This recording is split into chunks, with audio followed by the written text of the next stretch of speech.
Hello, everybody, and welcome to the Ixalan First Impressions. So this week, I'm joined by Drew, with Drew, like normal. Now, I'm Aaron, and today we're talking to you about our, the spoilers have been out for about a week. Unfortunately, we've gotten a lot more than normal. Yeah, it feels like literally months, maybe 4. So we're here to talk about our first impressions of the set and the handful of cards that have been out for at least some a while, some not so long, and what we think about them and how they can reflect your cube. So with not Rivals of Ixalan, with regular Ixalan, Rivals is coming out in 3 more months. I didn't even know that. Yeah, the set's called Rivals of Ixalan. In the first iteration of Ixalan, we get 2 new mechanics. We get the Enrage mechanic and the Explore mechanic. Enrage, very Hearthstone-esque, for those of you who play Hearthstone. Is the ability that triggers when your minion or creature takes damage. Is a minion a Hearthstone term? It is. Okay. So whenever your creature takes damage, it gets some sort of benefit. Typically it's a dinosaur. You'll get mad doing stuff. The other mechanic is Explore, which lets you reveal the top card of your library. If it's a land, you draw the land. And if it's a spell, you can choose to put that card in the graveyard, leave it on top, either or. And then the creature that explored gets a +1/+1 counter. So both of them are good. Unlike Commander, which we just had, they're not tribal focused, they're not commander focused. So there are mechanics that can find their way in the cube. They're both fairly generic, so maybe they'll find their way in. Alongside those 2 mechanics, we have returning mechanics Raid and Crew, which are fantastic flavor-wise. Think they're gonna bring Crew back as a evergreen mechanic? It's so flavorful, maybe. I'm so happy that my start your engines and stuff like that cards from Aether Revolt and Kaladesh get to fire up my pirate boats. So I'm really excited about that. And Raid, the returning mechanic from Fate Reforged, I think the first time we got it. Sure. No, Concentrarch era, because Bloodsoak Champion has Raid. So another very good mechanic. So a lot of potential. But like we did say, the set, Ixalan is a very tribal-heavy set. Unfortunately. Similar to the Commander set we just got, which is good and bad. Unfortunately for Cube, it doesn't translate the greatest, but... How many dinosaurs are you running a Cube currently? Currently, 0. Pirates? It's Karizev. Yeah, okay. There's a couple vampires. What else is there? Merfolk? Merfolk. There's a couple Merfolk, probably, so... So yeah, unfortunately the tribal stuff kind of translates poorly, but the ones that are just good enough on the low and always seem to stand out and make their way in. So alongside that, not only with new mechanics and returning mechanics, there was the big change that they announced was the Planeswalker rules change. So now all Planeswalkers have the legendary subtype. So cards that find that subtype become a lot better. Maybe get a second look. So cards like Captain Sisay blew up in Commander. Now all of a sudden it gets to find your lands, creatures, Planeswalkers, you name it. And then the only card that I really came up, I guess, for potential cube is Thalia's Lancers. The Eldritch Moon bulk rare. That is still, instead of 50 cents, it's $1 now, So it's the 3 white 4/4 first strike, also legendary. When it comes into play, search your library for a legendary card and put it in your hand. So now that it finds Planeswalkers, it has the upside of also finding, some lands like Volra's Stronghold, other legendary cube, and then stuff like Elspeth's Sun Champion or something like that. I know what's his name, like Keru the One-Eyed or whatever his name was. He's from Our Devastation. He's 3 white for like a 4/3 menace. I'm probably butchering its abilities. But when it comes into play, it searches for a Planeswalker, which is now just strictly worse. Pretty much strictly worse than Thalia's Lancers. And I actually liked that card, but I couldn't justify ever trying to play it. So what are your thoughts on getting a bunch of Gideons being your linebackers? Just coming in. I'm not sure how I feel about linebacker Gideons. But, so another thing with the legendary rules change is the legendary rule now checks the name, or the Planeswalkers now check the name just like creatures would. Because it wasn't super intuitive to teach new players. Well, what do you mean? It's like the legendary rule, but not like the legendary rule. Why is it different? So they cleared that up by giving it the subtype and by giving a couple cards, a little bit of new life. So with Thalia's Lancers, I've admittedly added it right after the rules change. I have not cubed since, so I have no results. But I know I have heard some people on Twitter talk about it, saying it's doing okay, it's doing fine. What did you cut for it? Oh, I just added it in for now. Okay. Yeah, I'm very pro. Just add something in to try it out. White 5s are pretty tight. Is it? There's like Baneslayer, Archangel Avacyn. Like the other two I play are like Wingmate Rock, Regal Caracal. Yeah, you got a whole bunch of five drops guys that make tokens and stuff. Yeah. So like Baneslayer and Archangel Avacyn are home runs. But I think after that, like there are a lot of options. But I think, like you said, there's like a Wingmate Rock, Caracal, Geist Honored Monk, Cloud Goat Ranger. I play Cataclysmic Gearhulk. Yeah, so they're like they're for a long time a lot of people have played these 5-mana white Siege Gang commanders. So Flyers Lancer is like, it's definitely a mid-range / control card. I just like the idea of the new rules interaction. I just want to give it a spin. I'm not sure quite how it'll affect my cube. I know I intentionally scale back Planeswalkers in my cube. I only play 2 of each color, plus a handful of gold ones. So had I was gone kind of full Moto cube, this card has a lot of targets.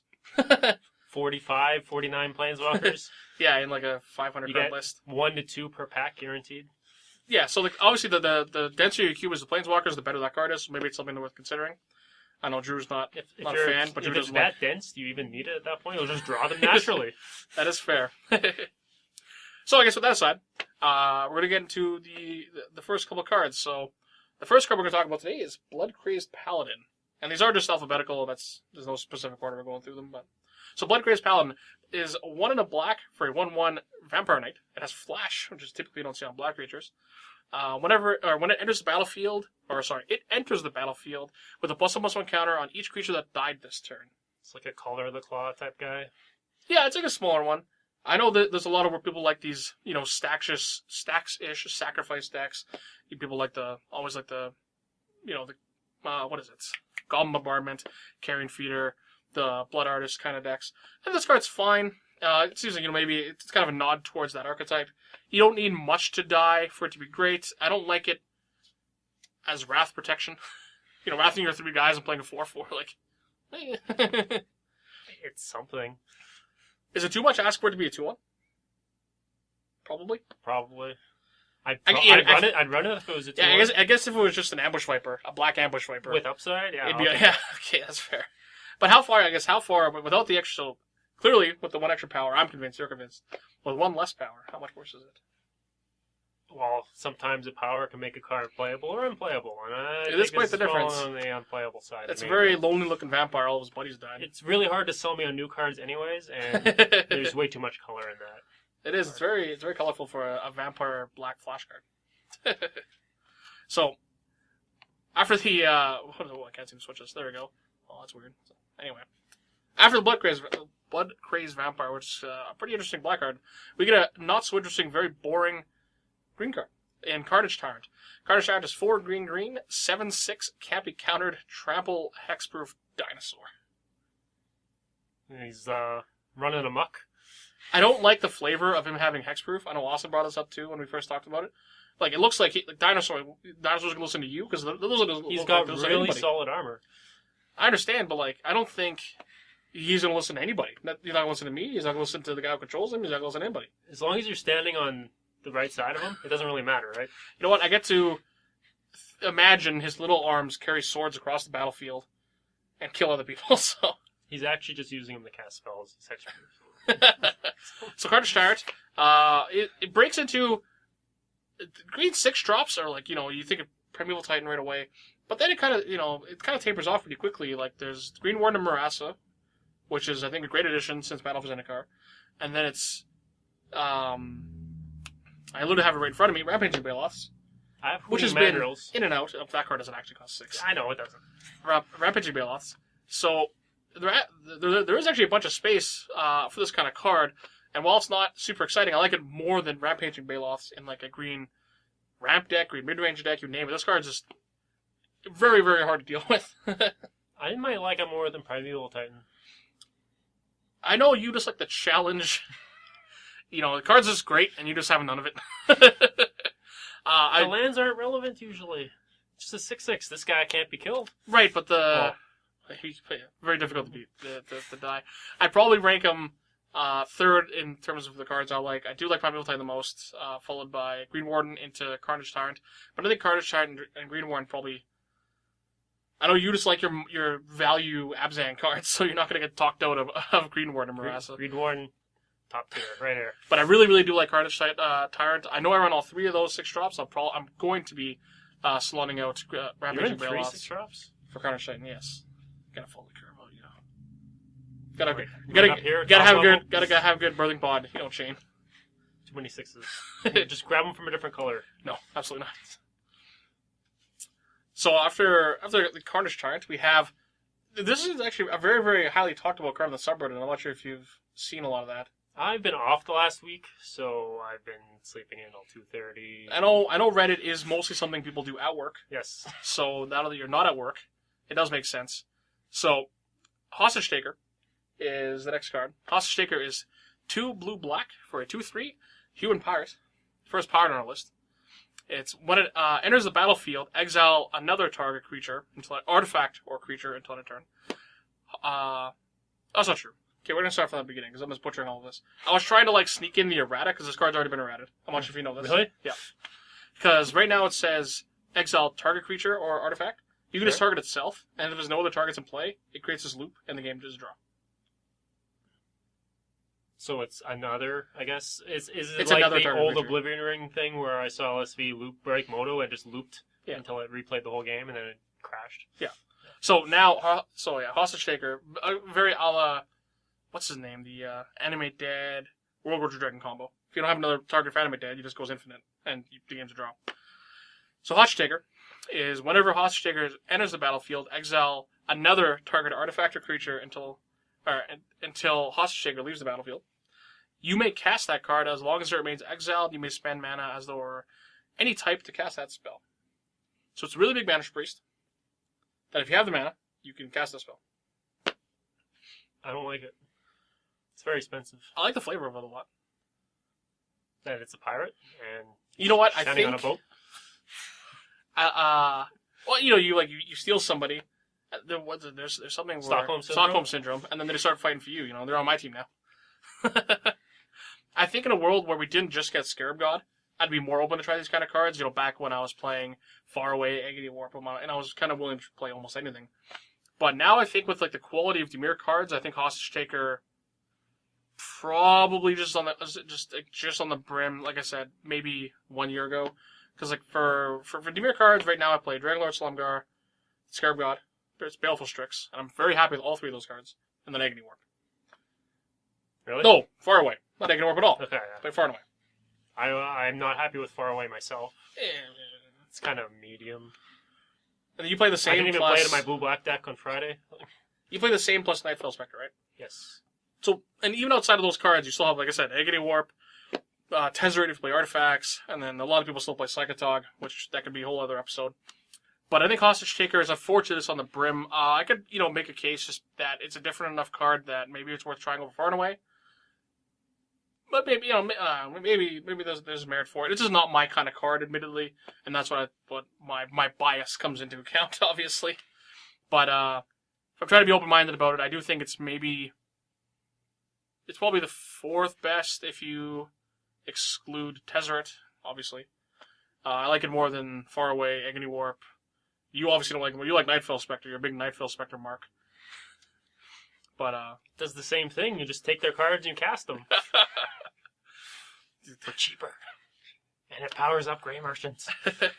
It does. It is maximum Grey Merchant value. So, like I said, open-minded. I like a Hostage Taker. Not so close. Not so open-minded. I'm not a fan. Needs flash.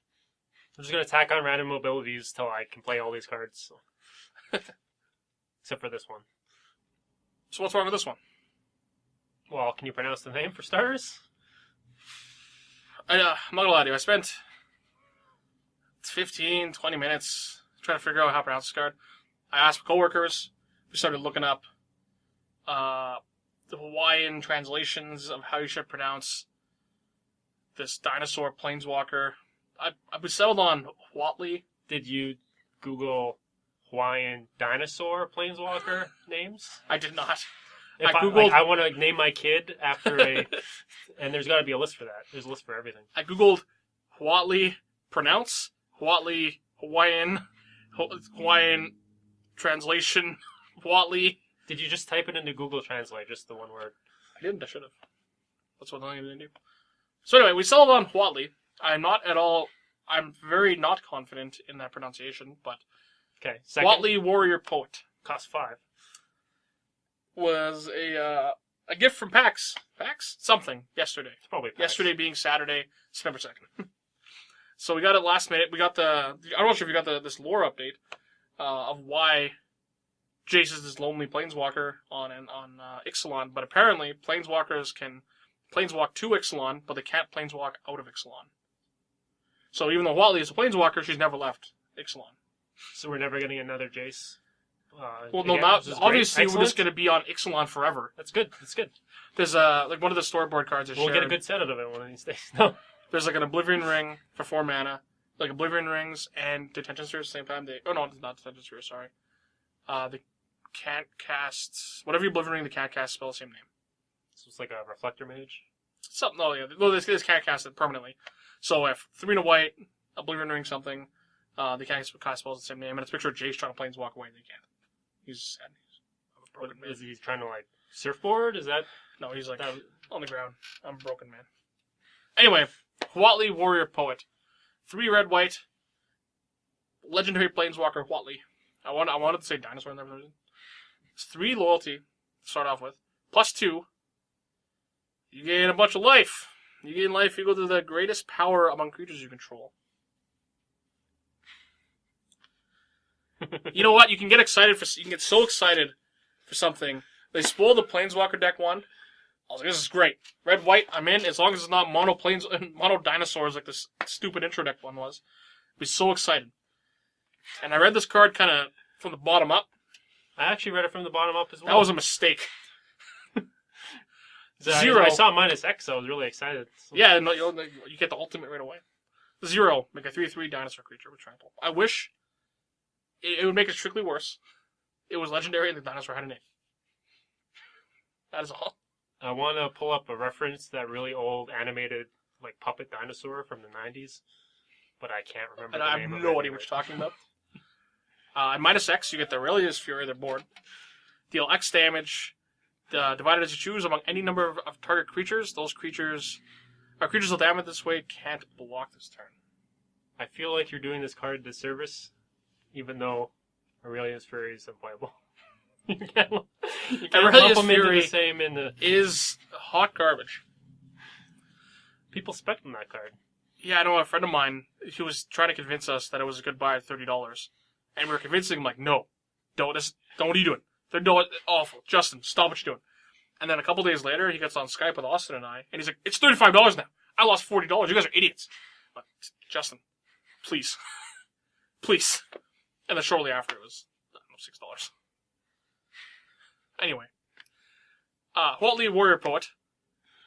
It's really, you know what? I can get past 5 mana. You know, I like the other 2 abilities enough, but the plus is so bad. I think the worst part is there's room in Boros for There is room cards to for try out. cards. We're playing this enchantments. Assemble Legion. It's just a fun card that is It's like kind a of placeholder. It's an end game. Yeah, it's a placeholder for other cards that I want to put in, and this even costs the same amount, and I even want to come close. Making to a 3/3 is very good. Yeah, Garrick does that on the cheap. Yeah. And he pluses multiple of them. Oh my god, plus ability is so bad. Gotta come back up here. I hope I'm on focus. Alright. I wanted this card to be good really bad. As you can tell, I'm not a fan. It's not better than a Johnny. Nahiri? It's not... Nahiri... It's not better than Nahiri. I don't think it's better than Nahiri either. You tried Nahiri, right? I still have it in my cube, actually. It's probably, arguably, a better Naya... Or, not Naya card, sorry. A better Boros card, because it does what Boros wants to do instead of looting and disenchants. Which is really weird.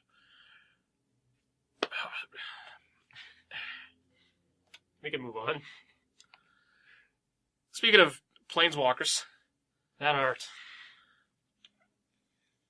Is this him trying to Planeswalk away because he looks ridiculous? No, this is him accepting that he can't go anywhere. So Jace Cunning so he cuts off Castaway. half of his shirt. You know, he lost. There's a big whale thing in the back. Maybe he got into a fight.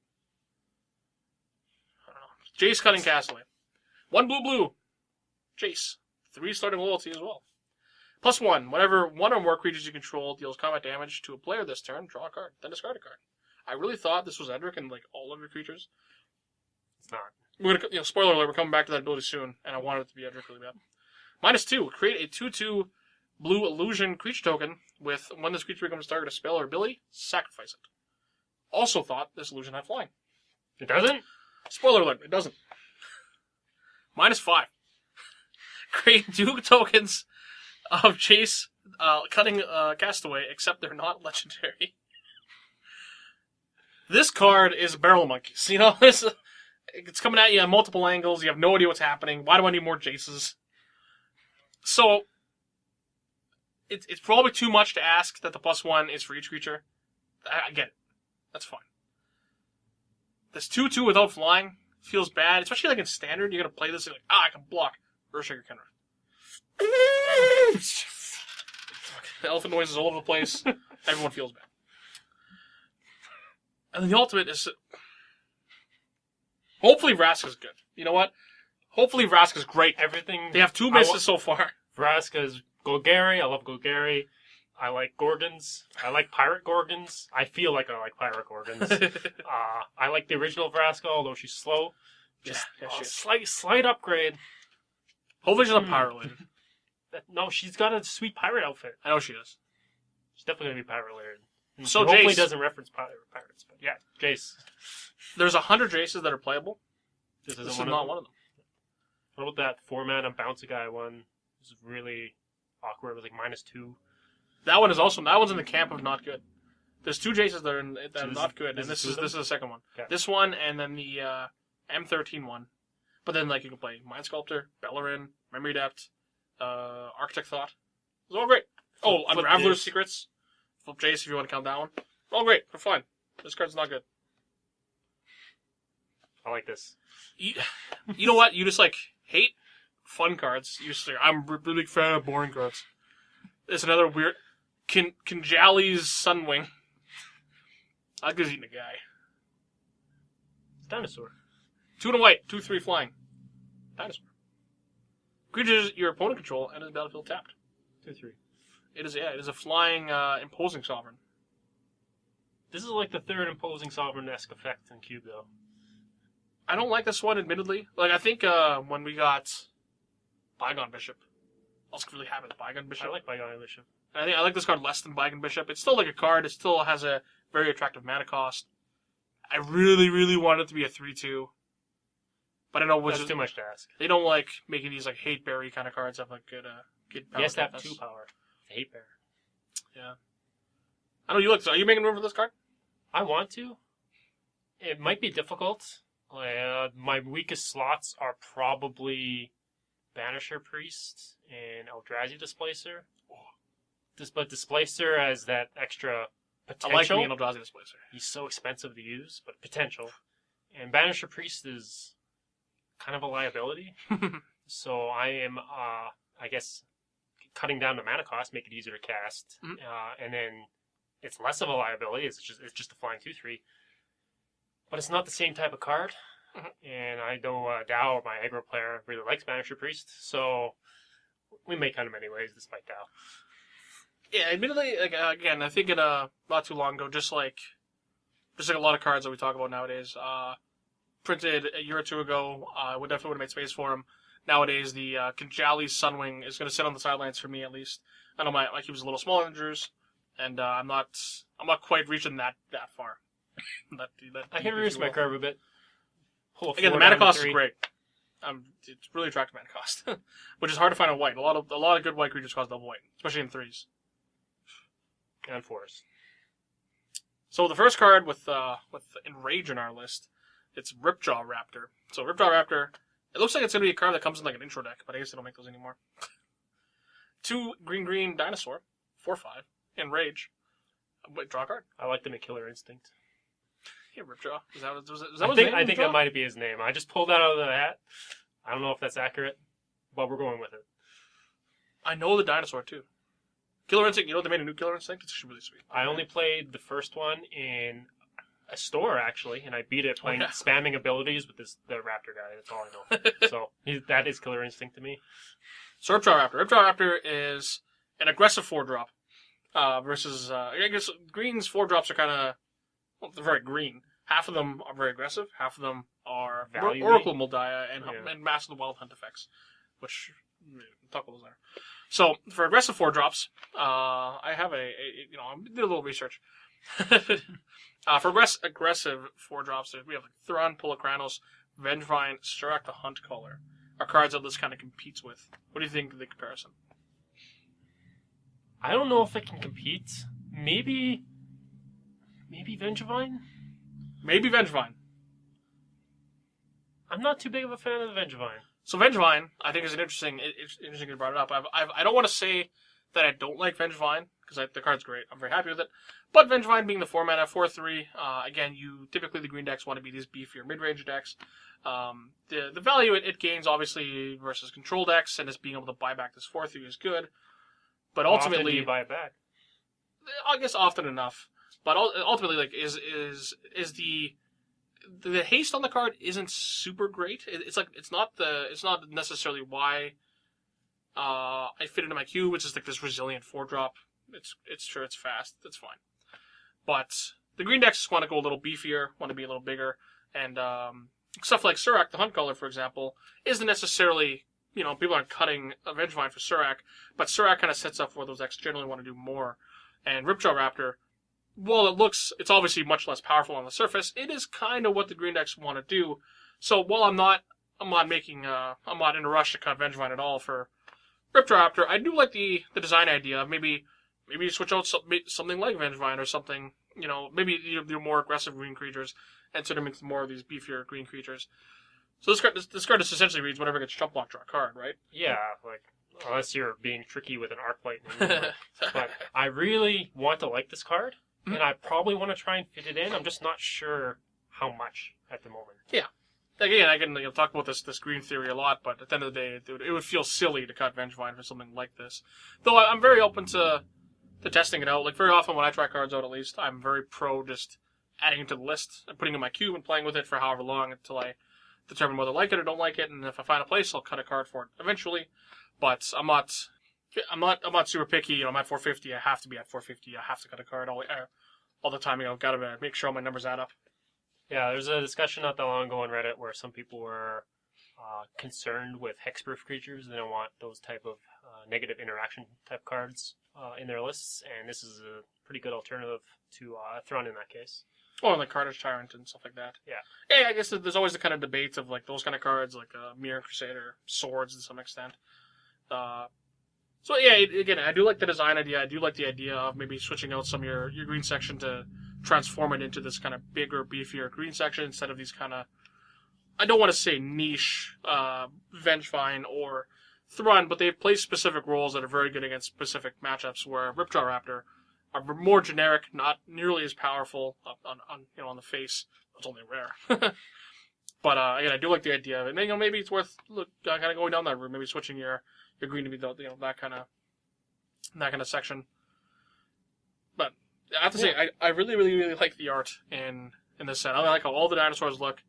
It's actually really funny when they spoiled. The set was right around. Again, we're going back to Hearthstone. The unfortunate spoiling. The unfortunate spoiling. We was right around the Hearthstone expansion. Journey to Angoro came out, which was a heavy dinosaur themed themed set too. So this is kind of funny. They look like almost identical, but this is a non-Hearthstone, Hearthstone-free zones, ma'am. I'm a big fan of Hearthstone. So the first card on our list is Raid.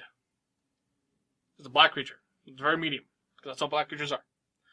So Rune Raider is a second pirate. It's the first orc.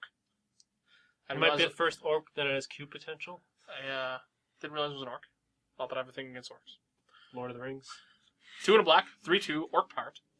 Raid. At the beginning of your end step, if you attacked with a creature this turn, reveal top part of your library, and put that card into your hand. You lose life equal to that card's converted mana cost. I think I've seen that ability somewhere else before.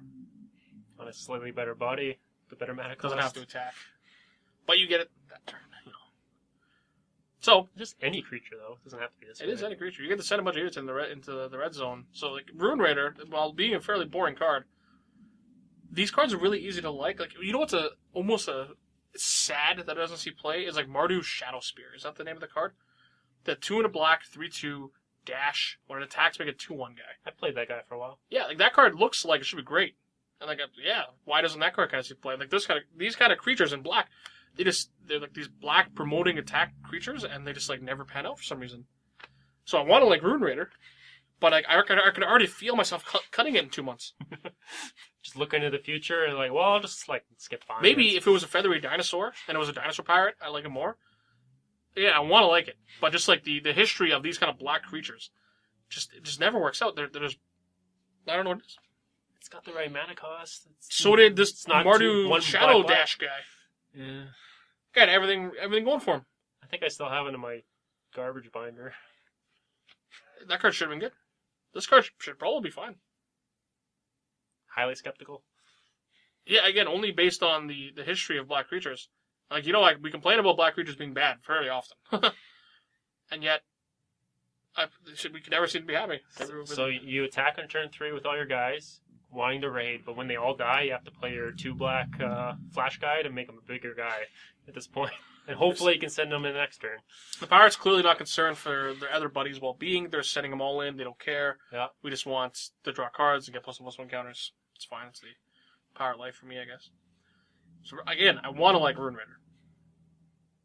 I do. I can see it already. I think we'll leave it at that. You could test it out. I'm not going to include it right now, but I'll think about it. That's fair. That's pretty fair. Now, the probably the most talked about card since the spoiling. So when the sheet was spoiled, this was one of the actual cards I read, and I ignored almost all because I didn't want to get blurry, mostly readable cards. Well, like, it ruined spoiler season. Yeah, exactly. You know what I don't care about? Waking up and seeing like, oh, they spoiled 5 uncommons. It's true. And, you know, they're doing their best effort. This isn't like a Wizard's fault. It was some knob who literally ruined spoiler season for thousands, millions of however many people play Magic in the world. It was really too bad. And you know what? Another thing that got me too is after it all happened and they addressed it and like, yeah, we caught the guy. It was all done fairly quickly. Here's Jace. Spoiler season's going to be, kind of boring. Here's Planeswalker Day 1. Come on. We could have let that card out a little bit longer. It could have went over some of the more interesting cards that were spoiled. Yeah. Because not everyone read it. Yeah, they spoiled all the cards Day 1, which makes sense. That were already spoiled, including the beautiful new artwork checklands, like the Drowned Catacombs, Sun Petal Grove. I actually didn't see the artwork. They all have great artwork now. They were pretty medium artwork before, right? They were fine. I know a lot of people like Sun Petal Grove. It's like this big lotus seed looking thing for some reason. I like that one. So Sorcerer's Spyglass was the first card. I guess you could read what it says. Yeah, so it's a 2-mana artifact. When it enters the battlefield, look at an opponent's hand, and then choose any card name. It's weird. That for some reason feels weird to me. Activated abilities of sources with the chosen name can't be activated unless they're mana abilities. So it feels weird because there's no other reason why you look at someone's hand other than to name a card in that hand. Yeah. So it feels... Then activated abilities of sources with the chosen name also feels weird. Yeah, I can't make up an excuse for that one. I made up my mind on this card when I read months it ago, and I don't think I like it because it's more expensive, and you're not going to get much out of this extra mana cost. It's 2. 2 is a lot on the early turns. Right. So when they have a hand of 1 or 2 cards, when you want to cast this thing, you're not getting anything out of it really, because that's when you generally play these cards. So yeah, obviously. Pithing Needle is the other side of the coin of this card. And I currently don't play Pithing Needle. There was a world when I did it for a while. I think they go hand in hand with a lot of Planeswalkers. And they just hand out a lot of cards just in general. But, well, I don't generally have a problem with this card or Pithing Needle, but it feels bad when this card is a Pithing Needle that you can justify playing main board all the time because you can just look at their hand, which then randomly hates out cards that your opponent's drafted, and they don't really get a chance to get the full value out of them. So I like the reward that Pithing Needle gives you onto the sideboard when you board it incorrectly to hate out a specific problem. Where Sorceress Spyglass just is like a hate card for almost no reason. It's sure it hits a lot of cards. I'm not saying it's not gonna Pithing Needle something. It's gonna get something, but I almost don't want to promote that kind of card. You're drafting these one of synergistic kind of decks, and you want to have fun and reward people for drafting certain strategies. To just like peek, look at your card, turn it with this card. It's not. I don't think the card is bad. I think the card is very good actually, but that's just not the kind of play I want to encourage. I don't want to encourage people from playing like I wouldn't want cards like Smash Smithereens or something just to hate out cards just for the sake of hating them out. Like if there's a problem and I need to address it, then I'll put in something like Pithing Needle or something like whatever the problem is. But this card that is just generic hate Pithing Needle, I'm not sold on. This is not the kind of card I want to put in. I don't know if I'm as concerned. You don't like it. That's fine. Again, do you play Pithing Needle? Yes. So yeah, I'm sure either are fine. I don't like the extra mana on Scour, Sorceress, Spyglass. But it's fine. Again, it's another kind of card I want to play. I don't like playing a lot of. Like I said, I cut Pithing Needle a while ago, along with a lot of cards that. Because I don't like the idea of playing a lot of sideboard cards. Cards end up in a sideboard a lot more often than not. Because I'm at a smaller cube size, I'm fortunate enough that I don't have to play those kind of cards, or that. I just like having cards that there's always sit on the sidelines. You know what I mean? It'd be like playing Hydroblast. Like that card only would never ever come and that's be an main. Extreme example. It is an extreme example. But like Thrawn, I guess, is a fair example of card that you just play because it's good, and then it happens to also body blue decks. So again, this card's been out forever. I'm sure a lot of people have made their mind up on it. I don't want to play it for a different reason. Drew doesn't want to play it. The extra mana. And ultimately, you want Pithing Needle you bring it in to stop specific cards that you're bad against. I guess it's worth mentioning Trinket Mage if you're that type of. Yeah, if you do have the Trinket Mage package, obviously Pithing Needle is strictly better. But every time I try to, it's Sorceress, Spyglass. I can't pronounce. After we stop recording, we're gonna go over all these names. We're gonna run through. I'm gonna make sure you got them. Sorceress Spyglass is going to sit on the sidelines for me. But again, I think the card's fine. It's weird that they haven't spoiled the original art for this card. Only the game day art that I didn't know. I think this is... Oh, no, this isn't the foil. This is the uncommon. Yeah, it's uncommon. I for some reason thought everyone gets this one. Yeah, I for some reason thought this was the rare and it was foil. Yeah, I tried to correct you when you were talking about it the other day, and I just stopped trying. So you kept going on. Yeah. So walk the plank. Black, sorcery. Destroy target non-merfolk. The game day one has a... It does look a little foil in the picture. It does. Has a Christopher Muller throwback artwork. One thing, the art is one thing I love about Magic. One of my favorite things about it. It's what keeps me involved in Magic. And not this art? No, it's not that this art is bad by any means, but it's just that the art consistency in this set is a joke. There's Huatli or whatever, however you pronounce her name, is this very stoic digital 3D image, and then there's Walk the Plank, which was drawn in '95. It's like a comic book that's kind of just I'm sure that's what they wanted, and maybe because it's a promo, it's the extreme example of that. That's how old Magic used to be back yeah, absolutely. In the day, Even right? Kidnap, what's her name? That we talked about. Hostage Taker is also Wayne Reynolds' very throwback-esque kind of artwork. That just is very, very different. Hostage Taker to Huatli, they're completely different kind of art styles. So it's weird that it's very all over the place in the set, where typically it's very that's a flat criticism they've got in the past, where everything's way too similar, and they would like Maybe more. Remember Rebecca Gway's watercolor type thing. Yu-Gi-Oh's nonsense, and don't want that. You get something I could have drawn on a Yu-Gi-Oh card. And then you get something like some Mecha Turbo Ultra. Sometimes you get the number 97 Utopia of the Lightning, and sometimes you get Performa Palpable Bow Wow.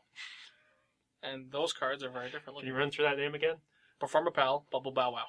So you know that name, but you don't know Huatli? There was a lot of nonsense done at work with Performa Pal Bubble Bow Wow that I'm sure I'm going to put somewhere around this. I hope so. Video. But, Walk the it looks. I thought it was an instant. Gotcha. Not an instant. It's a sorcery. I thought it was an instant as well, actually. So, and I was really disappointed when he told me it was a sorcery. So double black, I guess just like the black Doomblade effects. So the very, very common ones, Doomblade, Go for Throat, Ultimate Price, Malicious Affliction, and then if you want to go into more Walk the Plank range, Victim of Night. So just doing math, because I was doing some research before we did Those this. are all instants. They're all instants. Malicious Affliction doesn't hit black creatures. Doomblade doesn't hit black creatures. Malicious Affliction is probably the card to play over it. But just the numbers real quickly. I play 40 black creatures in my cube. You have 51. That's a lot of creatures. You probably play 200 and something creatures. So let's say it blanks literally a fifth of them. You just can't hit them. Walk the Plank. Probably blanks 2. And then with Victim of Night, I play 15 combination of Vampire, Werewolf, Zombie, and you play 24, which is better. But I think with that kind of number, I can swallow that kind of number as if I get the added benefit of being an instant versus Walk the Plank being unfortunately a sorcery. It's a sorcery. Yeah, I think The ultimately, mana cost is not great. Like, how much worse is this card than Grasp of Darkness? Way worse. Like, Yeah, it's I just think I not- like it's not Grasp an of Darkness instant. more too. Without again, I think Walk the Plank. Like, let's say it and Grasp of Darkness won't be I like Last standard Gasp better. at the same time. But I think Grasp of Darkness is a better mainboard card. Walk the Plank is a harder sideboard card. Just obviously, big idiot's got to get those out of the way. Where like Grasp of Darkness is the better catch-all removal spell. I'm sure the fourth dealing with X4 is a large majority of the cube too. I'm not sure. I'm very curious. Maybe I'll run the numbers of. There's not that many 4 toughness, but it well, is, 4 or less. It is the I'm curious what the numbers are. Grasp of Darkness versus Victim of Night. 4 Targets four might be- toughness is the real big identifier of whether a card survives or not. Yeah, because like For the majority being able of to effects. live through all the red 3 damage things, so having 4 toughness is huge. And a lot of the guys starting from 2 and up have 3 power, but not a lot have 4. So yeah, I'm not sure. I can Walk the Plank. I think unfortunately, just with other options, it's not quite good enough. It's great flavor. I like that. It doesn't kill Merfolk. He's red though. He could be a merfolk wearing pants. Could be. You could also get really deep people, because I'm sure there are a lot of things that could survive Walking the Plank. Like sharks. If there's street sharks. Street sharks. Street sharks could probably survive Walking the Plank. That might be it. That's a lot of things. Cephalids. Other thing, whatever. Alright, so, Bad tangent. bad tangent. Yeah, that was a lot. I guess that was the first part. Unfortunately, I think by the time this video launches, I'll try to get it out as soon as possible. But the rest of the set will most likely be spoiled by then, if not the majority of the set. So we'll have the second half of the set coming out very shortly as well. But yeah, like I said, that's the first half of Ixalan. I know I'm actually very impressed with going into Ixalan expecting it to be a fairly power down set. Kind of like how Amonkhet and Our Devastation were kind of pitched as well. I kind of, especially with like the pirate dinosaur gimmick. There's a lot of references to tribal. Yeah, I expected it to be fairly shallow, but like even in the first third or however much of the set we have, I'm really fairly happy with the options, especially when we haven't seen. Hopefully, Vraska, that'll be like the face of the set, because Wally isn't like a push card. Jace is a bunch of nonsense. No shirt, sexy Jace. It doesn't make anyway. There has to be some gems, and I think hopefully Vraska's going to be it. I think there's a couple more cards still, hopefully in the woodwork still we'll get. But again, very very impressed with how Ixalan's already turned out. Mostly rares have been spoiled though, so we'll see. They're pumping out uncommons right now. It's every day is. It'll be a Here's short second episode. Here's 6 uncommons.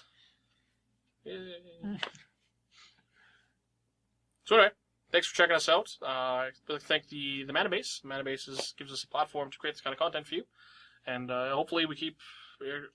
Hopefully the game plan is to make it every week, every other week. With these kind of set releases, we try to do it every week. But now that we've got this, like we said before, we have the studio that is very easy to use. The less it gets messed with, the easier this gets. So, in the future, I'm sure we'll be looking for topics. But for now, that was Ixalan. Thanks. Oh yeah, be sure to check us out. We also have the if you're more into it, we also have the podcast version of this that we release on SoundCloud for now. I might be switching that, but for now, SoundCloud. So if you need to find that, we'll have the links in the bottom. And yeah, look forward to the second half. So I guess with that, thanks for tuning in. I'm Aaron. I'm Drew. And hopefully the back half's good.